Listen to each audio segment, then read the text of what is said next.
Oh no, I don't think it comes with age. I think it comes with a show of responsibility.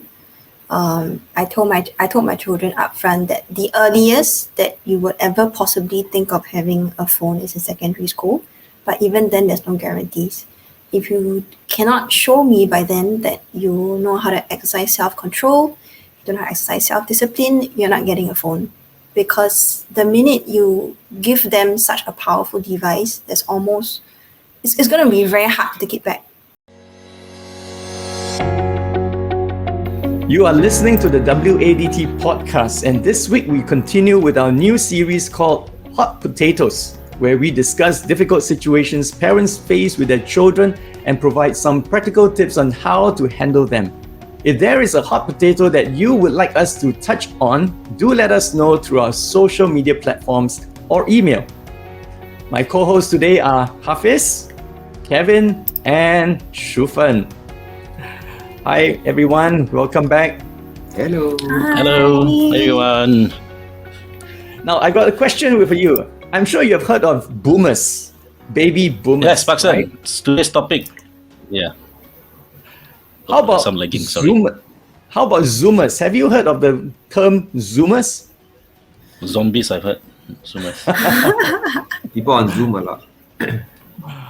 Well, there actually is another term that is referred to the Gen Z, okay, the Gen Z, or otherwise known as iGen or iGeneration, or the Net Generation, or the digital natives, and many, many other terms. So basically, they are referring to Gen Z, okay? And Gen Z are those that are born between 1995 or 97 and all the way to, well, present day, 2012, around there. Okay, so these are the children, all right, who were born into the internet age, almost with a digital device in their hands from birth. And the internet age has enabled them to travel, to connect with people around the world without having to leave their homes. But at the same time, the internet age has produced the fattest, the most depressed, and most sleep deprived generation in history. So Gen Z, watch out. Now let's talk about the struggles that parents have, with regards to children's use of digital devices and screen time. Okay, and let's begin with this question: what do you think? Is the internet, digital devices good or bad? Let's start with Kevin. I don't think we should just label it good or bad. I think the digital device or the access to internet is like fire, or like a knife. It can be used for two ways, right? For fire, you can use to cook things, can provide warmth. But if fire out of control, can burn, can kill. Right? Same for a knife. A knife, when used properly, can perform surgery, can cut things for us. But if used on the wrong way, wrong usage or overuse, people can get hurt, right? So same thing for digital. I think if we look at it that way, it is a tool for us to use. It has bettered our lives in more ways than one. Provide us with a lot of information. Sometimes it be too much. But having the digital age come upon us, it has its benefits. So I wouldn't write it off so quickly. I think the caution will be then to how do we use it and maximize it for our advantage. All right, Shufan, the mother of 5. How do you see, this digital age, the internet and all the digital devices? To be honest, I really struggled with it because I grew up in an age where you had dial-up modem. And so you had to call a number and you hear the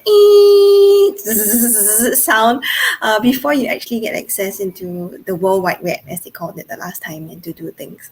Whereas now, my children, they just press a button and they click on the screen and immediately they are into this whole world, digital world and digital realm. And I think I struggle a lot just having that mindset shift that, okay, my children are growing up in a digital age. They are growing up where in kindergarten, they have robotics class. I grew up in a world where in primary 1, primary 2, they learn coding. I'm like, when I was primary one and primary two, I was climbing in drains and like climbing up trees, you know. So it took a really big mental model shift for me, just to help them see that okay, it's going to be part of their education, it's going to be part of their lifestyle. Instead of me trying to restrain them and to restrict them because of my own growing up style, how can I support them but also teach them to use the internet wisely, to use the access to all these things in a way that would benefit them and not harm them. So I think that's pretty much where I'm coming from today. Yeah, I think that's the thing about technology. There are lots of benefits, but there are lots of ways you can abuse them and misuse them, and you know it turns around to harm you in different ways. Hafiz, I'm sure like you and I, you know, we grew up when in our childhood there was no such thing as the internet, you know, and then gradually internet went public only in 1992. Okay, that's where you know people are beginning to access the internet, but there were hardly any content on the internet at that time. And so, you know, we were not internet or digital natives in that sense, but our children, you know, my first child was born in 1992. So, you know, that was the beginning of the internet age.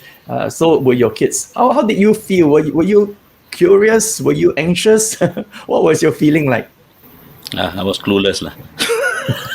Seriously, when I mean I tried different things and many failed, you know, and I thought sometimes it's a mistake, you know. So, example, unlike many other of my friends, right, my kids have their first smartphone only when they are in secondary school. All right, and I really make it a rule, every one of them. Although time changed, right, from my first kid who was born in 1995 to the last kid born in 2007. Oh, that is about 20 years, right? 20 years. So times change, and I didn't change my style. All right. And maybe that is also something that we need to be mindful of. You were saying about today's kids, they are born with, the handphone in their hands, you know, and we need to understand that and be able to adjust. All right. Because, they say that, no, my teacher tell me to have, to get a device, a tablet, or no. So you got to understand that. But at the same time, I think manage it. So I think that's where the challenge is. Yeah. You know, the WHO and the Academy of Pediatrics that's in America have come up with a list of recommendations in terms of screen time for children in different age groups. And I guess this became necessary because, you know, there was this increase in the amount of time that children were spending on screen. And they're beginning to notice also through different studies about the negative impacts that it has on, you know, brain development, cognitive development of young children, for example, you know. And I don't know if you know this, but, well, the last I checked in 2015, Singapore was the second most internet addicted country in the world. Our children and youths spend more time on the internet than our counterparts in America. Even in the area of gaming, now we always think that Americans are, you know, really gamers, right? They spend hours and hours. Yes, they do. But according to studies and statistics, Singaporean youth spend more time gaming than the American youths. Can you imagine that? Okay, I don't know if that's news to you. Okay, but let's go through this list of recommendations according to age groups, and then, you know, we'll talk about the different struggles and different problems that parents are facing today. So beginning from birth until about 18 months or maybe up to 2 years old, the recommendations is that absolutely zero screen time. All right, zero screen time. Okay, except for video calls with loved ones. Like, you know, well, this applies to America, where maybe grandparents live in a different city, a different state, and therefore, you know, you do Zoom calls or Skype chats or FaceTime, and then you bring the child or the infant into it. So that's the only exception to the rule. Okay, but today I think, what do you think parents are doing? How many parents do you think are abiding by this recommendation? Kevin? It's very sad, to be honest. When we go out to eat in coffee shops or restaurants, most of the time you see the child having a device plonked in front of them while the parent either go and go and buy the food. But I think very sad also, while the kid is eating, the screen is also in front of them. So I do not know what other how it goes around, but I think it starts with the parents, that are the parents on their devices a lot as well, because as much as they if they abide with that recommendation, for example 0 to 24 months, right, that they zero screen time except for FaceTiming with their relatives. But if the parent is there taking the photo of their kid, kind of thing, the handphone is in hand when the parents are there, and then when the kid sees that device, or they may not even know it's a device, they just see it's a thing, right, or a toy, right, they will reach for it. And then as a parent, you want to abide with that rule, then you have to keep your phone, and then distract the kid, and then when the kids turn it around, then you take a phone and take again. It's like it's not practical for the parent to abide with that kind of rule, you know. Or if the parent is also a gamer, for example, or is on Instagram, for example, right, then the kid will see the mom or the dad doing using the phone, and then they want to come and see what are you up to, you know. So it's quite difficult for parents to, if they want to be able to abide with such recommendations. Shufen, when your kids were younger, let's say infants or under 2 years old, what were your experience like?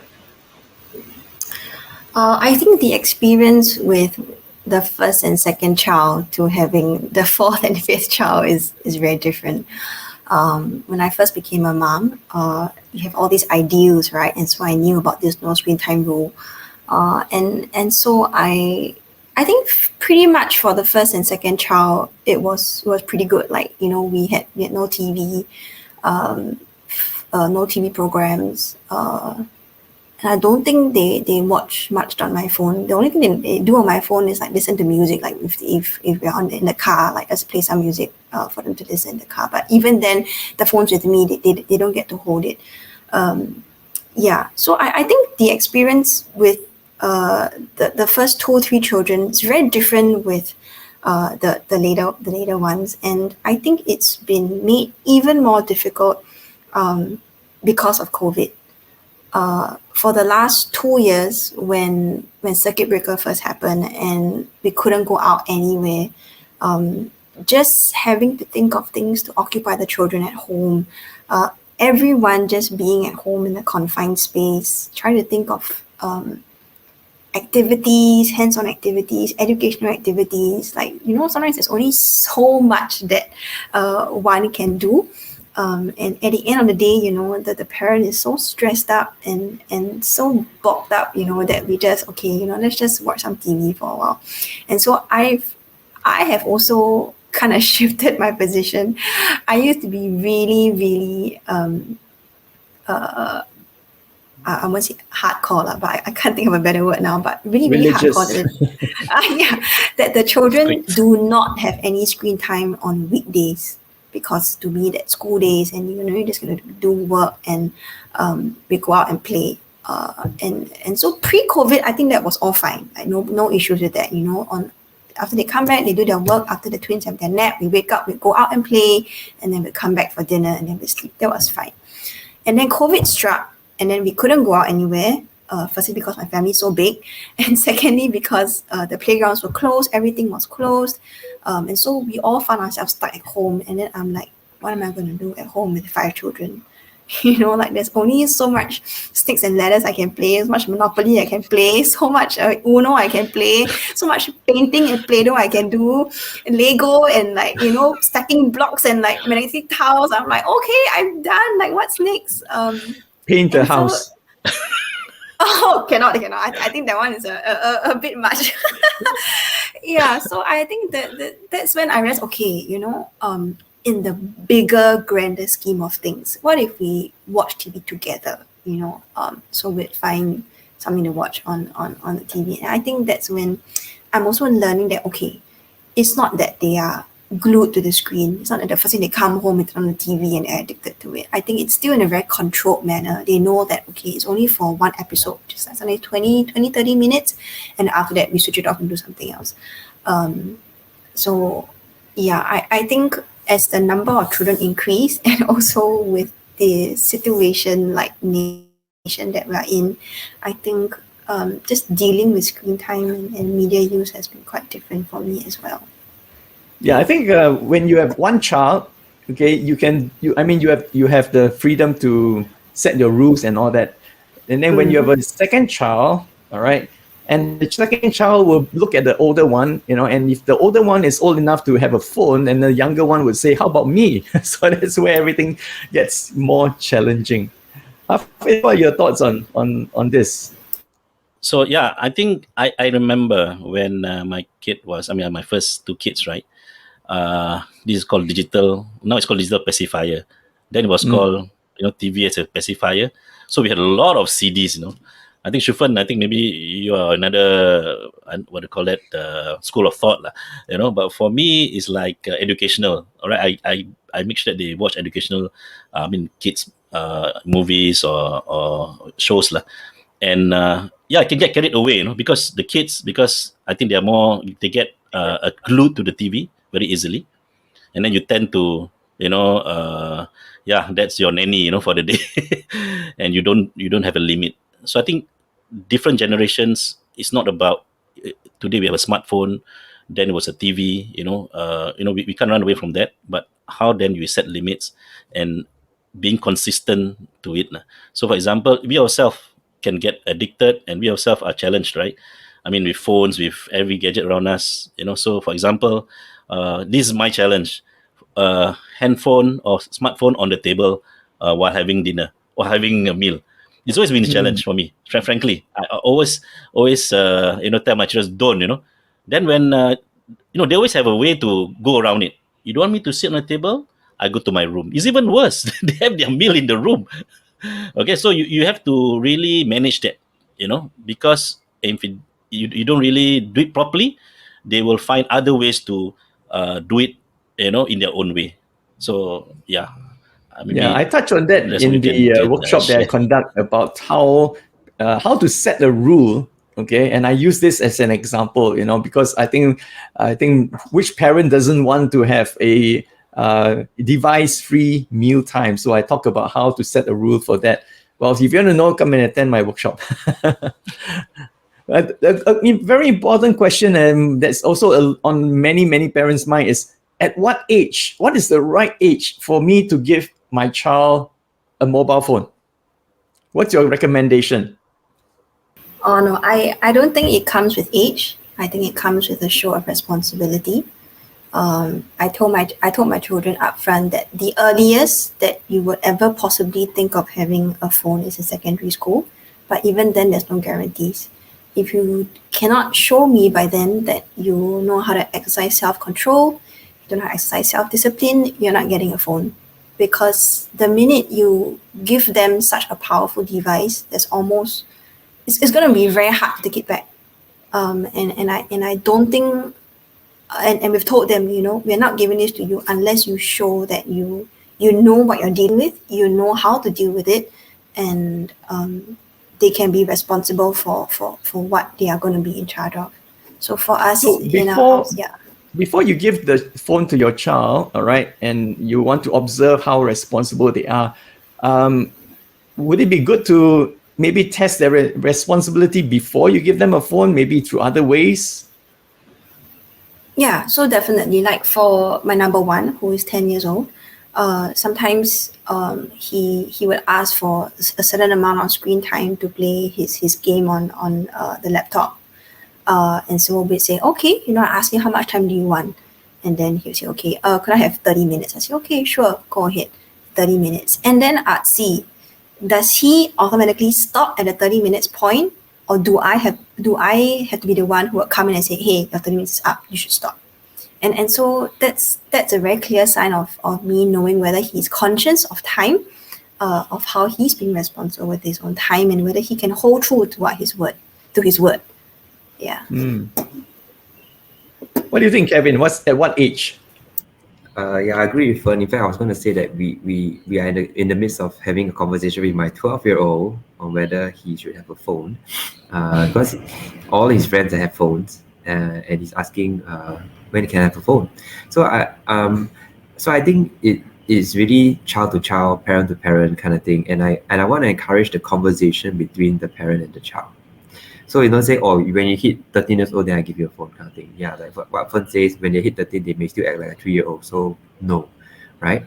So it's the kid's maturity level, the kid's sense of responsibility, all these things we can kind of assess whether they are ready for it. So, but what we are trying to do is have conversation with our firstborn, right? Our 12-year-old. Why do you want a phone? Oh, so that I can talk to my friends. They said, but you talk to them in school, what?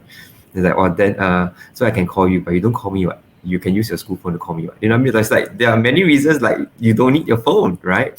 Yeah. So yeah, so basically, and anyway, so we are working out. Okay, so if you have a phone, like what are you gonna do, kind of? So we are actually getting him to draft out his own phone contract. If I have a phone, this is what I'm going to do. How am I going to maintain it? Yeah, I'm going to pay for it, whatever. Yeah, so he's drafting out his own contract now. And he knows that when we are ready, when we feel that he's ready, he can have it. Yeah, and in fact, we are already thinking maybe we should give him a phone, but so that we can contact him, things like that. Because he's got a lot of after school activities now, and it's hard to coordinate, especially if we didn't give him the instruction whether we're picking him or not, things like that. There's more practical things rather than it's time, because he's big. The reason that we should not give our kids the phone is because all his or her classmates are having phones, so we should give. No, that's a wrong reason for you to give your kids the phone. Yeah, it is based on your kids' readiness to have it, lah. That's what I would say. I think that's very important thing. You don't follow the crowd, and just keep up with the Joneses, as what people say. And I think one more thing you might want to consider talking about is replacement. All right, in case your phone is damaged or lost, all right, do not expect automatic replacement. All right, Hafiz, what do you think about that? Yeah. I'm very sensitive to that, because nowadays phone models update themselves, not years, months, or even weeks sometimes, and they have different brands and different specs. It's very you just bought a phone, and then you want to upgrade because it's cheaper. There is a contract. There's always a catch.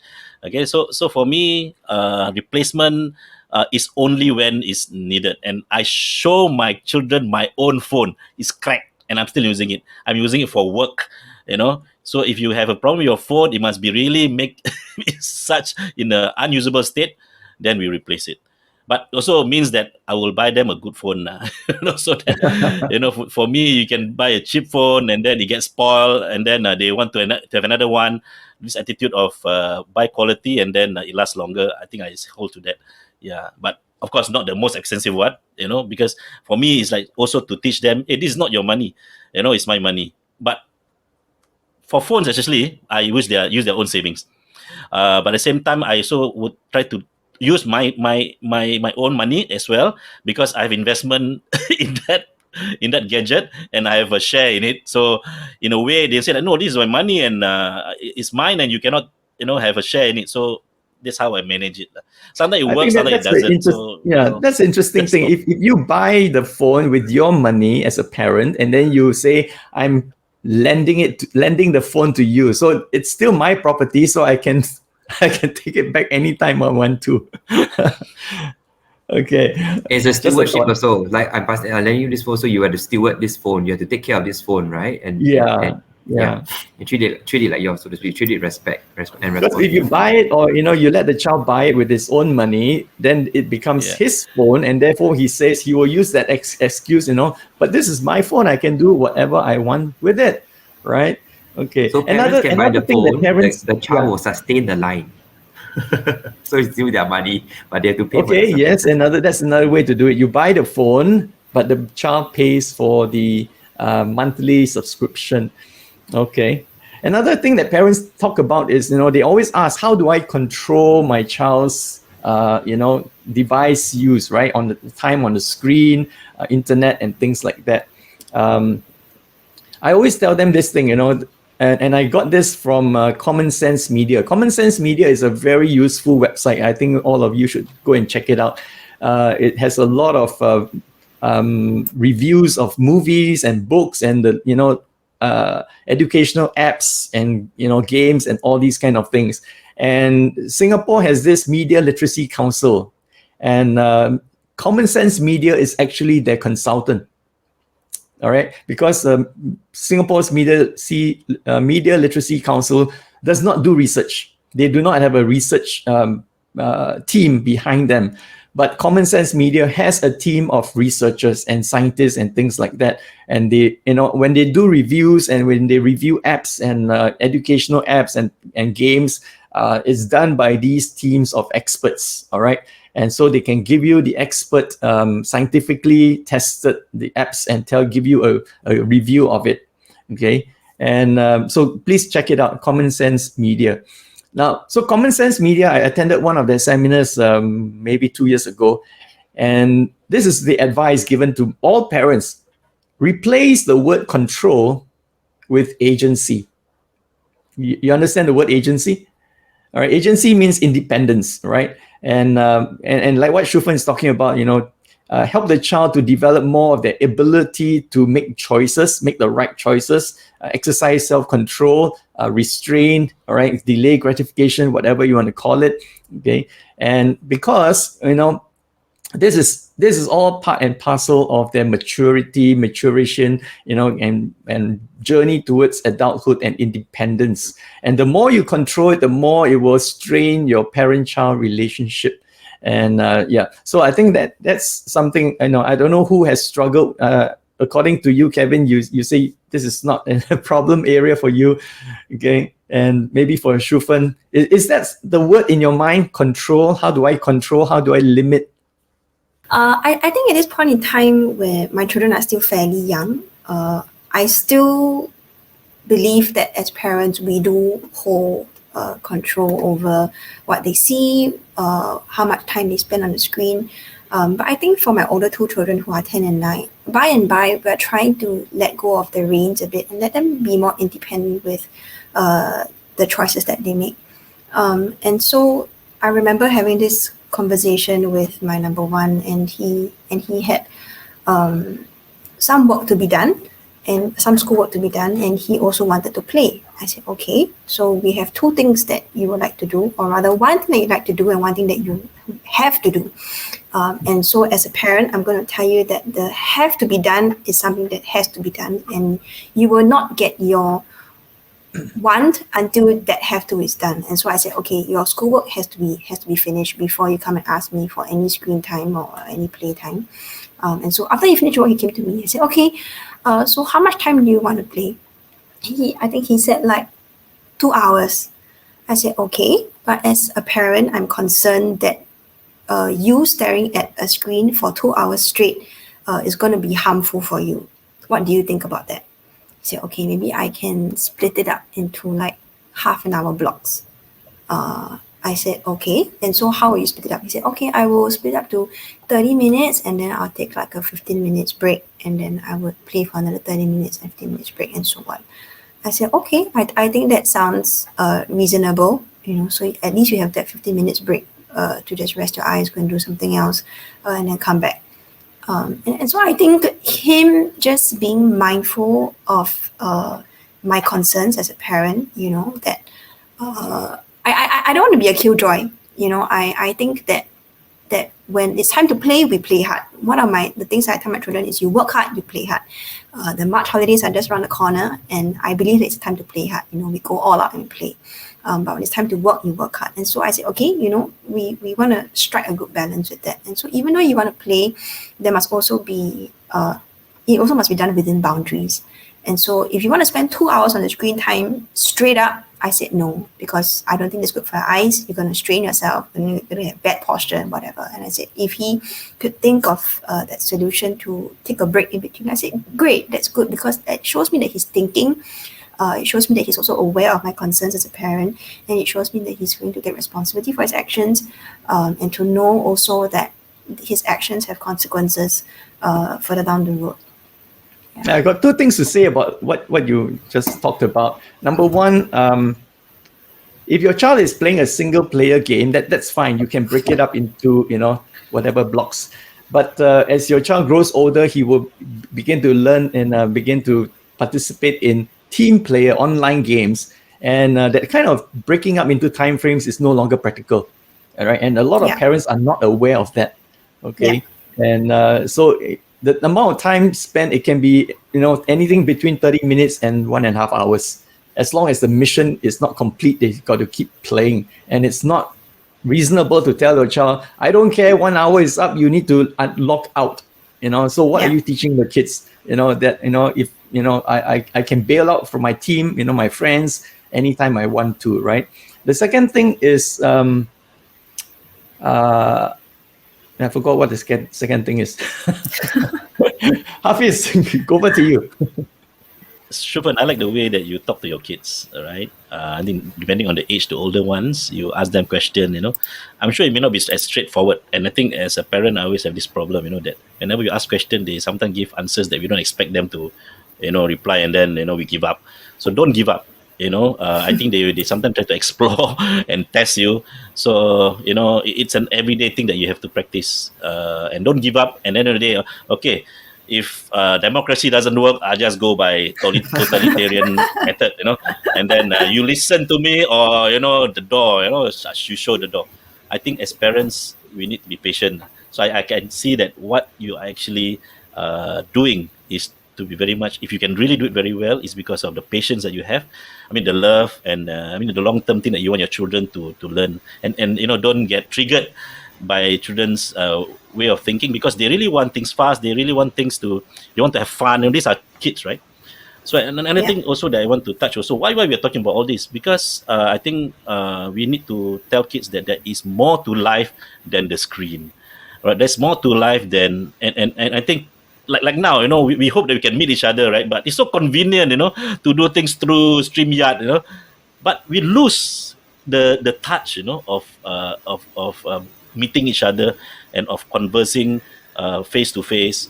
And then I think it's very different, right? So I think that's the part when they are young, we want to tell them, have fun in life, but the right fun, and be holistic, right? Rather than just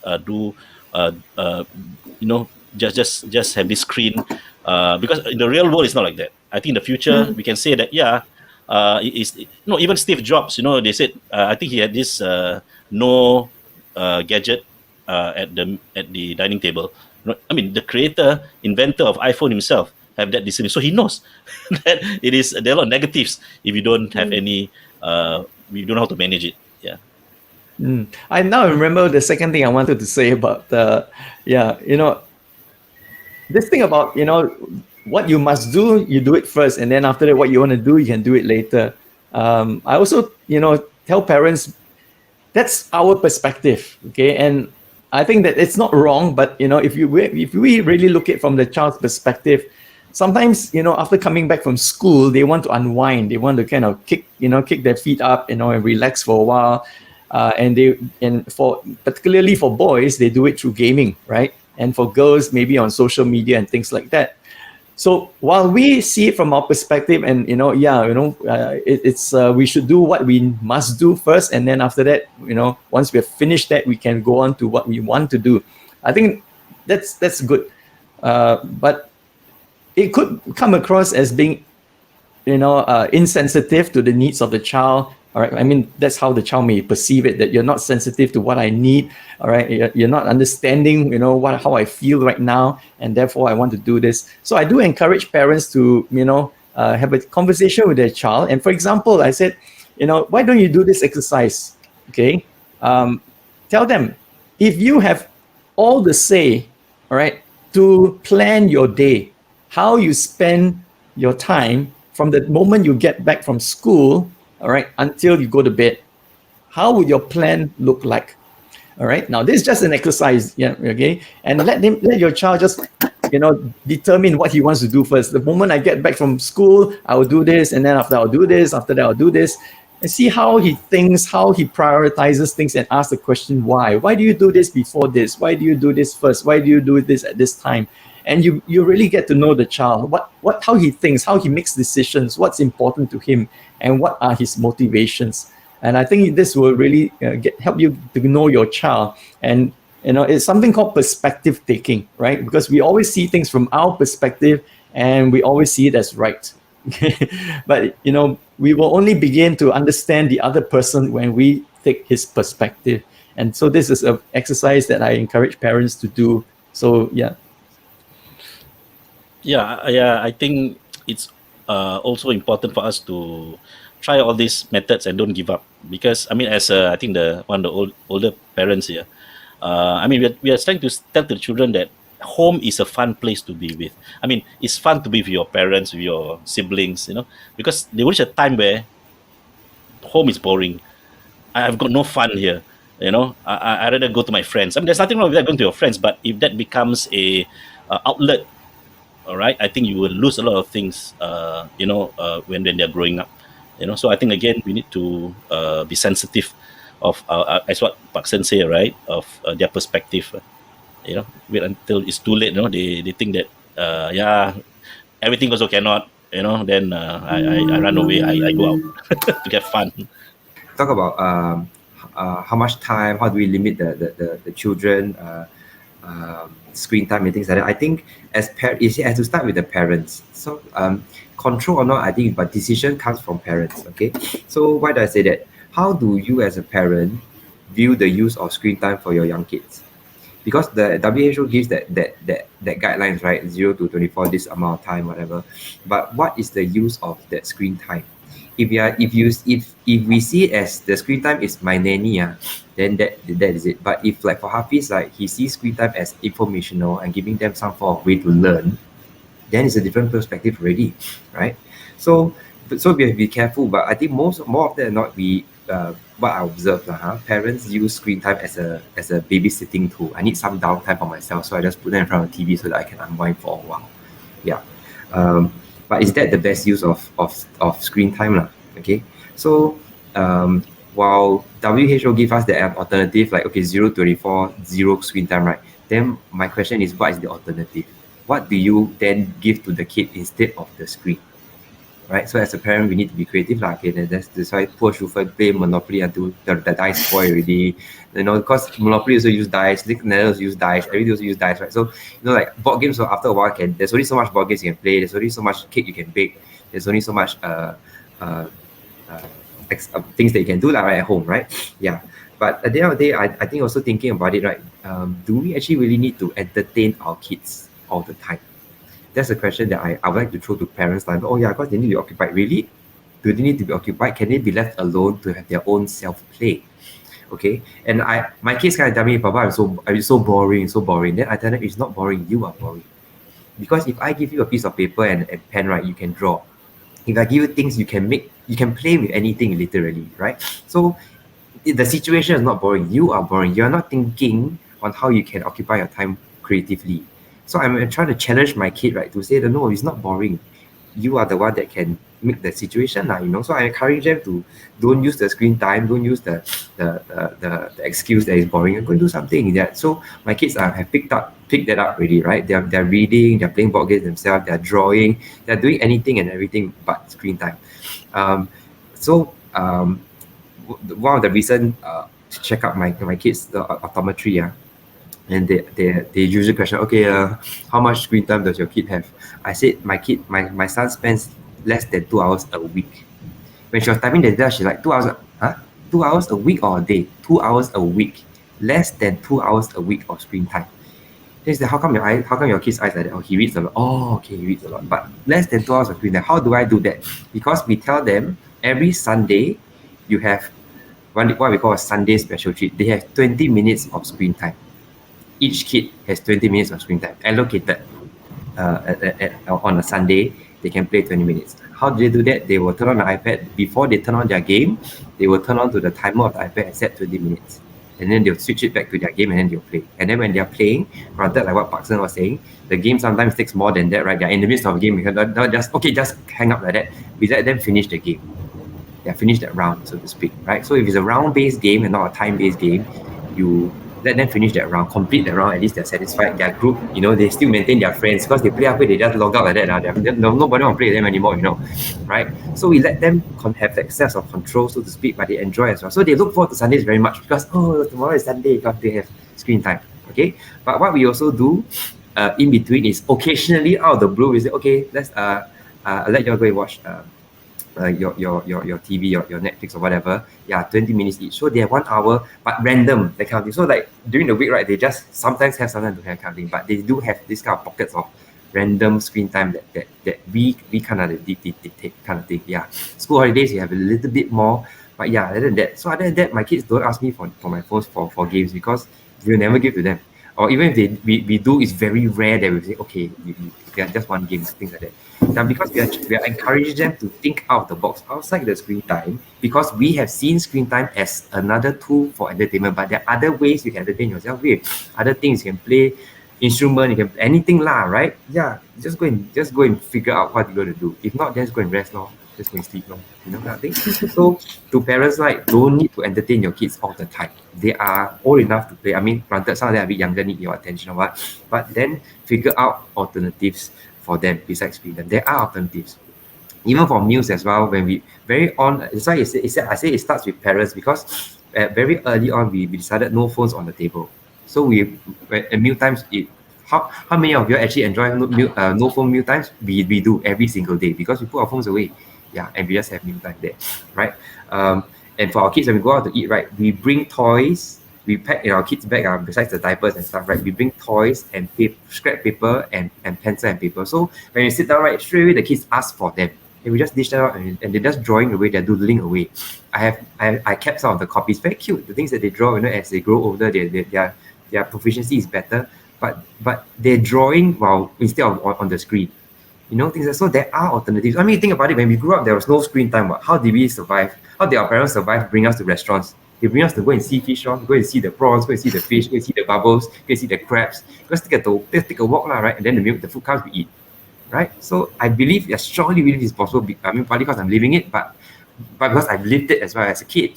So I strongly encourage parents to reconsider the use of screen time and to manage it in some sense, and enjoy the kid growing in another way, my take.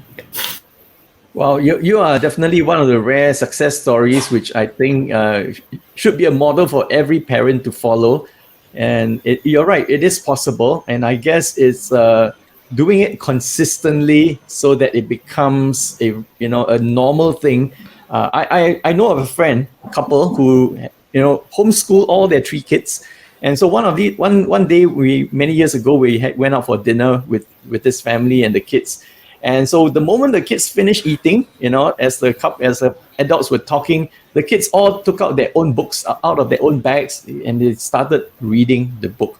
So each child will have their own book to read, and they read quietly throughout until the adults were done talking. So that's the normal thing for this family, right? And they were trained to do this from I don't know how old, from the beginning. So there was no question, no temptation, on the part of the kids, about phones and all that. No, none at all. Okay, because they just it was normal for them every time. Today, even when we are queuing up for food, right? What do? We pull out our phones. Okay, because we just cannot stand idleness. We cannot stand, not because it's a waste of time, but we just cannot stand without engaging our minds. So in that sense, we are all addicted to dopamine. Once again, a very interesting conversation. Thank you all for sharing your experiences, the things that you have done, and the things that have worked for you. So I hope that parents that are listening in will try some of the methods that we have shared and let us know how it worked for you or any other difficulties you're facing in this area of digital devices, and we will do our best to help you out. All right, till the next time, goodbye. See you. Thank you. Bye. This is the WADT podcast, and thank you for listening. If you have enjoyed today's episode, be sure to like, follow, or subscribe so that you will not miss any episodes. Share the link to this episode with someone you think that will benefit from it.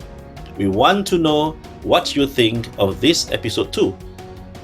Please feel free to share your comments on one of our social media platforms.